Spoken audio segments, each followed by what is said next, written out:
Good morning students. मैं doctor Deepika Bhandari Seth RLS government college Kala Dera से आज BSc पार्ट 2 फिज़िक्स में first paper thermodynamics and statistical physics की first unit thermal and adiabatic interaction में Carnot heat engine के बारे में बताऊंगी। जैसा कि हम पिछले वीडियो लेक्चर में देख चुके हैं कि ऊष्मा इंजन की व्यवहार में दक्षता बहुत कम होती है। यह लगभग 40 to 50% होती है, अर्थात 50% जो है ऊष्मा की हानि होती है। ऊष्मा इंजन की दक्षता बढ़ाने के लिए कार्नोट नाम के एक साइंटिस्ट ने एक सैद्धांतिक आदर्श इंजन की कल्पना की, जिसे उसके नाम पर कार्नोट हीट इंजन कहते हैं। कार्नोट हीट इंजन में कार्यकारी पदार्थ एक निश्चित अवस्था, जिसे हम प्रारंभिक अवस्था कहते हैं, से प्रारंभ कर विभिन्न उत्क्रमणीय प्रक्रमों द्वारा विभिन्न अवस्थाओं से गुजरते हुए पुनः अपनी प्रारंभिक अवस्था में आता है। इस चक्र को कार्नोट चक्र या कार्नोट साइकिल कहते हैं। कार्नोट हीट इंजन के 4 पार्ट होते हैं: हीट सोर्स ऊष्मा का स्रोत, मैकेनिकल अरेंजमेंट और वर्किंग सब्सटेंस, यांत्रिक व्यवस्था और कार्यकारी पदार्थ, सिंक और इंसुलेटिंग स्टैंड, कुचालक स्टैंड। यह जो पार्ट है कुचालक स्टैंड, वो सामान्य हीट इंजन से एक्स्ट्रा होता है। कार्नोट हीट इंजन को हम इस तरह से दिखा सकते हैं। हीट सोर्स ऊष्मा का भंडार होता है। इसका ताप अत्यंत उच्च होता है, जिसे हम T1 से प्रदर्शित करते हैं। इसकी ऊष्माधारिता अनंत होती है, अतः इसे कितनी भी ऊष्मा ली जाए इसका ताप नियत T1 बना रहता है। सोर्स की तीनों दीवारें ऊष्मा की कुचालक होती है। सिर्फ ऊपरी वाली सरफेस, जिसे हमने डैश लाइन से दिखाया है, ऊष्मा की सुचालक होती है। कार्यकारी पदार्थ इसी सतह से ऊष्मा लेता है। यांत्रिक व्यवस्था के रूप में हम एक खोखला सिलेंडर लेते हैं। इस सिलेंडर की दोनों दीवारें हैं ऊष्मा की कुचालक होती है। सिर्फ सिलेंडर का बेस तल ऊष्मा का सुचालक होता है। इस सिलेंडर पर एक घर्षण रहित पिस्टन लगा होता है। पिस्टन भी कुचालक पदार्थ का बना होता है। कार्यकारी पदार्थ के रूप में हम लोग सामान्यतः आदर्श गैस लेते हैं। सिंक भी सोर्स की तरह ही ऊष्मा का भंडार होता है। इसका ताप भी अत्यंत उच्च होता है, जिसे हम T2 से दिखाते हैं, लेकिन यह ताप सोर्स के ताप से कम होता है। इसकी ऊष्माधारिता भी अनंत होती है, अतः इसे कितनी भी ऊष्मा दी जाए इसका ताप T2 नियत बना रहता है। सोर्स की तरह इसकी तीनों दीवारें ऊष्मा की कुचालक होती है। सिर्फ ऊपर वाली सरफेस ही ऊष्मा की सुचालक होती है, जिसके द्वारा सिंक ऊष्मा ग्रहण करता है। इंसुलेटिंग स्टैंड यह कुचालक पदार्थ का बना हुआ होता है। इसकी चारों दीवारें जो है कुचालक होती हैं और इसके द्वारा ऊष्मा का आदान प्रदान नहीं होता है। यह स्टैंड रुद्धोष्म प्रसरण में काम में आता है। कार्नोट के अनुसार ऊष्मा इंजन से अधिकतम कार्य प्राप्त करने के लिए इसे एक निश्चित क्रम में उत्क्रमणीय प्रक्रमों द्वारा पुनः प्रारंभिक अवस्था में लाया जाता है। इस पूरी कार्नोट साइकिल को हम 4 स्टेप्स में विभाजित कर सकते हैं। पहला आइसोथर्मल एक्सपेंशन, दूसरा एडियाबैटिक एक्सपेंशन, तीसरा आइसोथर्मल कंप्रेशन, चौथा एडियाबैटिक कंप्रेशन। इसे हमने चित्र में इस तरह से दिखाया गया है: समतापीय प्रसरण, रुद्धोष्म प्रसरण, समतापीय संपीड़न और अंत में रुद्धोष्म संपीड़न। इन चारों ही प्रक्रमों को हम प्रेशर, वॉल्यूम, इंडिकेटर कर्व, दाब, आयतन, संसूचक वक्र में इस प्रकार से दिखा सकते हैं। यहाँ पर A पॉइंट प्रारंभिक बिंदु है, प्रारंभिक अवस्था है। समतापीय प्रसरण के द्वारा कार्यकारी पदार्थ अवस्था ए से अवस्था बी में पहुंचता है। यहाँ इसका ताप नियत रहता है T1। फिर रुद्धोष्म प्रसरण द्वारा कार्यकारी पदार्थ अवस्था बी से सी में पहुंचता है। फिर समतापीय संपीड़न के द्वारा कार्यकारी पदार्थ अवस्था डी में पहुंचता है। फिर डी से पुनः अपनी प्रारंभिक अवस्था में रुद्धोष्म संपीड़न के द्वारा पहुंचता है। तो अतः कार्यकारी पदार्थ अवस्था ए से शुरू होकर बी, फिर सी और डी से पुनः अवस्था ए में पहुंचता है। इन विभिन्न अवस्थाओं पर कार्यकारी पदार्थ का दाब, आयतन और ताप हमने यहाँ पर नीचे जो है लिख दिया है। अब हम इनमें से एक एक करके इन प्रोसेस को हम पढ़ेंगे। सबसे पहला प्रोसेस है आइसोथर्मल एक्सपांशन प्रोसेस। इसमें हम सबसे पहले सिलेंडर को सोर्स के ऊपर रखते हैं, जिससे सिलेंडर में कार्यकारी पदार्थ सोर्स से ऊष्मा ले सके और इसका ताप सोर्स के ताप के बराबर हो जाए। माना इस अवस्था में गैस का दाब PA, आयतन VA और ताप सोर्स के ताप के बराबर T1 है। यह कार्यकारी पदार्थ की प्रारंभिक अवस्था कहलाती है, जिसे हमने प्रेशर इंडिकेटर कर्व के अंदर A बिंदु से दिखाया है, PA, VA, T1। अब हम सिलेंडर में पिस्टन को धीरे धीरे ऊपर की ओर खिसकाते हैं, जिससे गैस के दाब में कमी आती है और गैस के आयतन में वृद्धि होती है। इस प्रसार में गैस सोर्स से ऊष्मा ग्रहण करती है। माना इस ऊष्मा का मान Q1 है, जिससे गैस का ताप T1 बना रहता है। अर्थात गैस का समतापी प्रसार होता है और गैस अवस्था B में पहुंच जाती है। B अवस्था में गैस का दाब PB, आयतन VB और ताप T1 है। ऊष्मागतिकी के पहले नियम के अनुसार किसी भी आइसोथर्मल प्रोसेस में सोर्स से ली गई ऊष्मा गैस द्वारा किए गए कार्य के बराबर होती है। चूँकि यहाँ पर गैस के ताप में परिवर्तन नहीं है, अतः आंतरिक ऊर्जा में परिवर्तन भी नहीं होगा, तो जितनी भी हम ऊष्मा लेंगे वो सब के सब कार्य में परिवर्तित हो जाएगी। तो इस प्रक्रम में किया गया कार्य W1 = PdV, जो कि सोर्स से ली गई ऊष्मा के बराबर होगा। चूँकि 1 मोल आदर्श गैस के लिए अवस्था समीकरण होता है PV = RT और यहाँ पे हमारा ताप है T1, तो हमने यहाँ T1 लिख दिया। इससे हम प्रेशर का मान निकाल लेंगे, जिसका मान होगा RT1/V। इस मान को हम इक्वेशन 1 में रख देंगे, तो हमारे पास W1 का मान आ जाएगा और यहाँ इंटीग्रेशन जो होगा वो होगा अवस्था A से अवस्था B में। इसको इंटीग्रेट करने पर हमें मिलता है W1 = RT1 log VB/VA, जो कि सोर्स से ली गई ऊष्मा Q1 के बराबर है। सेकेंड प्रोसेस जो है हमारा वो एक्सपांशन, रुद्धोष्म प्रसरण। अब हम सिलेंडर को सोर्स से हटाकर कुचालक स्टैंड पर रखते हैं। जैसे ही हम इसको स्टैंड पर रखते हैं तो यहाँ से ऊष्मा का आदान प्रदान नहीं होगा, तो इस तरह से ये एक आइसोलेटेड सिस्टम की तरह बन जाएगा, विलगित तंत्र की तरह बन जाएगा।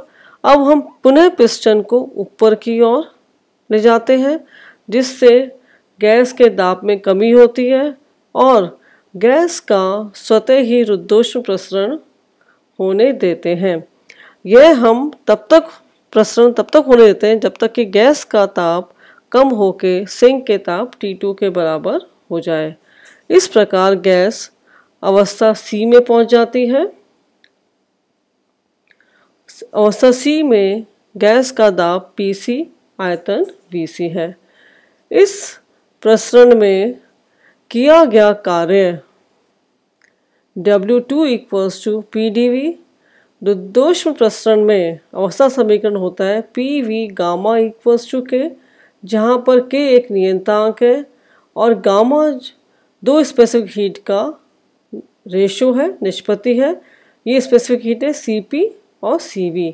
तो gamma equals to Cp upon Cv। Cp specific heat at constant pressure, Cv specific heat at constant volume. यहाँ से हम प्रेशर का मान निकाल के इक्वेशन 3 में रख देंगे और हमें इस तरह से ये प्राप्त होगा। इसको हम इंटीग्रेट करने पर हमें मिलता है W2 equals to PCVC minus PBVB upon minus gamma plus 1। चूँकि पुनः 1 मोल ऑफ आइडियल गैस के लिए अवस्था समीकरण होगा PV इक्वल्स टू RT, तो B अवस्था में यह समीकरण होगा PBVB इक्वल्स टू RT1, क्योंकि B अवस्था में ताप T1 है। और अवस्था C के लिए होगा PCVC इक्वल्स टू RT2, क्योंकि C अवस्था में ताप का मान T2 है। यह मान इस वाले समीकरण में रख देंगे तो हमारे को मिल जाएगा W2 equals to RT2 minus RT1 upon minus gamma plus 1। R common ले लेंगे और हमें इस प्रक्रम में किया गया कार्य W2 equals to RT2 minus T1 upon minus gamma plus 1 प्राप्त होता है। इस प्रसरण में गैस का दाब इतना कम हो जाता है कि गैस में आगे कार्य करने की क्षमता नहीं रहती है। तीसरा प्रोसेस है आइसोथर्मल कंप्रेशन, समतापीय संपीड़न। अब हम सिलेंडर को स्टैंड से हटाकर सिंक पर रखते हैं और धीरे धीरे पिस्टन को नीचे की ओर ले जाते हैं और नीचे की ओर ले जाकर हम इस गैस को संपीड़ित करते हैं और गैस को इस तरह से संपीड़ित करते हैं कि उसका ताप जो है वो T2 ही बना रहे और इस तरह से कार्यकारी पदार्थ या गैस अवस्था D प्राप्त करती है। माना अवस्था D में गैस का प्रेशर PD, वॉल्यूम VD है। इस संपीड़न में चूंकि गैस के ताप में कोई परिवर्तन नहीं होता है, गैस का ताप T2 नियत रहता है, अतः आंतरिक ऊर्जा में भी कोई परिवर्तन नहीं होगा, जिससे संपीड़न के कारण गैस से ऊष्मा निष्कासित होती है। यह ऊष्मा निष्कासित होकर सिंक को दी जाती है। माना इस ऊष्मा का मान Q2 है। थर्मोडायनेमिक्स के पहले नियम से आइसोथर्मल कंप्रेशन में किया गया कार्य W3 इक्वल्स टू PdV। समतापीय तो जितना भी कार्य किया होगा वो निष्कासित की गई ऊष्मा के बराबर होगा। 1 मोल आइडियल गैस के लिए अवस्था समीकरण PV इक्वल्स टू RT और यहाँ पे ताप T2 हो जाएगा। वॉल्यूम का मान निकाल लेंगे, प्रेशर का मान निकाल लेंगे, इक्वेशन 6 में सब्स्टिट्यूट कर देंगे और हमें इस प्रक्रम में किया गया कार्य W3 equals to integration of RT2 upon V dV होगा। यहाँ पर इंटीग्रेशन की लिमिट होगी C से D। इस इंटीग्रेशन को सॉल्व करने पर हमें मिलता है W3 equals to RT2 log VD upon VC। यह है आइसोथर्मल कंप्रेशन में किया गया कार्य है और ये सिंक को निष्कासित की गई ऊष्मा के बराबर होता है। लास्ट प्रोसेस हमारा है एडियाबैटिक कंप्रेशन प्रोसेस, रुद्धोष्म संपीड़न प्रक्रम। इस प्रक्रम में हम सिलेंडर को सिंक से हटाकर पुनः स्टैंड पर रखते हैं। वह पिस्टन को धीरे धीरे नीचे की ओर खिसकाकर गैस को इतना संपीड़ित करते हैं कि गैस पुनः अपनी प्राथमिक अवस्था A में पहुंच जाए, जहां पर कि प्रेशर का मान है PA, आयतन का मान है VA और ताप है T1। ए बिंदु गैस की प्रारंभिक अवस्था है। चूंकि इस प्रक्रम में गैस का अपनी आउटर सराउंडिंग से संपर्क नहीं होता, ऊष्मा का आदान प्रदान नहीं होता, अतः यह संपीड़न जो है वो रुद्धोष्म संपीड़न होता है। रुद्धोष्म संपीड़न में किया गया कार्य W4 इक्वल्स टू PdV। रुद्धोष्म संपीड़न के लिए अवस्था समीकरण होगा हमारे पास PdVd is to gamma equals to PaVa gamma equals to K, और हम प्रेशर का मान वॉल्यूम के टर्म्स में लिख सकते हैं K upon V gamma Vd। यह इंटीग्रेशन की लिमिट होगी D से A में, और जब हम इंटीग्रेशन को सॉल्व करेंगे तो हमें मिलता है W4 equals to PaVa minus PdVd upon minus gamma plus 1। पुनः 1 मोल ऑफ आइडल गैस के लिए अवस्था समीकरण PV इक्वल्स टू RT, तो यहाँ हम PaVa का मान निकालेंगे। PaVa इक्वल्स टू RT1 क्योंकि अवस्था A में ताप T1 है, PdVd इक्वल्स टू RT2 क्योंकि अवस्था D में ताप T2 है। ये मान हम इस वाले समीकरण में रख देंगे और हमें प्रक्रम 4 एडियाबैटिक कंप्रेशन में किया गया कार्य प्राप्त होता है W4 which is equals to RT1 minus T2 upon minus gamma plus 1। Carnot cycle में कुल किया गया कार्य विभिन्न प्रक्रमों में किए गए कार्यों के योग के बराबर होता है। तो टोटल वर्क यदि वर्क डन W हो तो W equals to W1 plus W2 plus W3 plus W4। इसमें से पहले दो प्रक्रम में आइसोथर्मल एक्सपांशन और एडियाबैटिक एक्सपांशन में गैस द्वारा कार्य किया जाता है, जबकि रिमेनिंग 2 प्रोसेसेस में आइसोथर्मल कंप्रेशन और एडियाबैटिक कंप्रेशन में गैस पर कार्य किया जाता है। समीकरण 2, 5, 7 और 9 से W1, W2, W3, W4 के मान हम इस वाली इक्वेशन में रख देंगे। इनके मान यहाँ पे लिख दिए गए हैं और हमें ये है हमारा W1, W2, W3 and W4। इसमें हम सेकेंड और फोर्थ टर्म को रीअरेंज करके कैंसिल आउट कर देते हैं और हमारे पास बच जाती है फर्स्ट टर्म और second term, then first term and third term. Then हम इस वाली टर्म को इस रेशो को चेंज करते हैं, तो हमारे पास यहाँ पे हमने VD अपॉन VC से हम VC अपॉन VD करते हैं तो ये माइनस साइन आता है। सिंस B और C इस इक्वेशन को हम पुनः सिंप्लीफाई करते हैं। चूंकि B और C बिंदु सेम एडियाबैटिक कर्व पर स्थित है, अतः हम लिख सकते हैं PCVC gamma equals to PVVV gamma equals to K, और गैस का अवस्था समीकरण PCVC equals to RT2 and PV equals to RT1। इन समीकरणों से हम दोनों आयतन का अनुपात निकाल लेते हैं। VC upon VB equals to T1 upon T2 की पावर 1 अपॉन गामा माइनस 1, जो कि एक रेशो के बराबर होती है रो। इसे हम कहते हैं एडियाबैटिक एक्सपांशन रेशो, रुद्धोष्म प्रसरण निष्पत्ति। इसी तरह से A और B दोनों पॉइंट एक ही एडियाबैटिक कर्व पर है, तो इनके लिए भी हमारे पास आ जाएगा PaVa gamma equals to PdVd gamma equals to K, और गैस का अवस्था समीकरण PdVd equals to RT2 and PaVa equals to RT1। इन समीकरणों से हम Va और Vd का अनुपात निकाल लेंगे। Vd upon Va equals to T1 upon T2 की power 1 upon gamma minus 1 equals to rho. अब इक्वेशन 11 और 12 का राइट हैंड साइड सेम है, तो इनका लेफ्ट हैंड साइड भी सेम होगा, तो हम लिख सकते हैं VC upon VB equals to VD upon VA। इनको रीअरेंज करने पर VC upon VD equals to VB upon VA।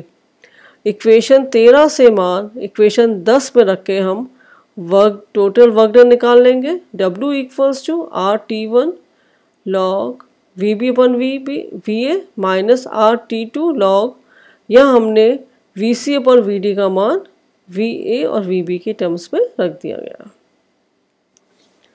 चूँकि यह पहली टर्म है W1 जो कि सोर्स से ली गई ऊष्मा के बराबर है, ये वाली टर्म है W3 जो कि सिंक को दी गई ऊष्मा के बराबर है, तो हम W इक्वल्स टू लिख सकते हैं Q1 minus Q2 heat taken from the source, heat ejected to sink. और इस वाली इक्वेशन में हम देखें तो R और लॉग वाली टर्म कॉमन है, तो हम लिख सकते हैं W equals to R T1 minus T2 log VB upon VA। Equation 14 और 15 कार्नोट साइकिल में नेट वर्क डन को प्रदर्शित करते हैं। इंजन की दक्षता, चूँकि दक्षता की परिभाषा से किसी भी इंजन की दक्षता कार्नोट चक्र में किए गए कार्य और स्रोत से ली गई ऊष्मा के अनुपात के बराबर होती है। चूँकि Q1 का मान आइसोथर्मल एक्सपांशन में किए गए कार्य के बराबर होता है, अतः एफिशिएंसी को हम लिख सकते हैं W अपॉन W1।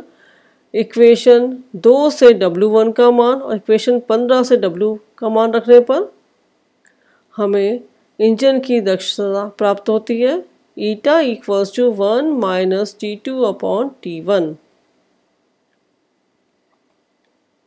इंजन की दक्षता से हम कुछ निष्कर्ष निकाल सकते हैं। पहला, कार्नोट हीट इंजन की दक्षता केवल सोर्स और सिंक के ताप पर निर्भर करती है जो कि क्रमशः T1 व T2 है। इंजन की दक्षता कार्यकारी पदार्थ के गुणों पर निर्भर नहीं करती। जैसे से T2 का मान कम होगा इंजन की दक्षता के मान में वृद्धि होगी। T2 अपॉन T1 का मान 0 के बराबर नहीं होता, इसलिए इंजन की दक्षता सदैव 100% से कम होती है। 100% दक्षता के लिए या तो T2 का मान 0 हो या T1 का मान अनंत हो, जो कि दोनों ही इम्पॉसिबल स्टेट्स हैं। इंजन की दक्षता एडियाबैटिक एक्सपांशन रेशो पर भी निर्भर करती है। जैसे जैसे इस रेशो का मान बढ़ता है इंजन की दक्षता में वृद्धि होती है। नेक्स्ट वीडियो लेक्चर हमारा होगा थर्मोडायनेमिक स्केल ऑफ टेम्परेचर, ऊष्मागतिकी ताप पैमाने पर। Thank you.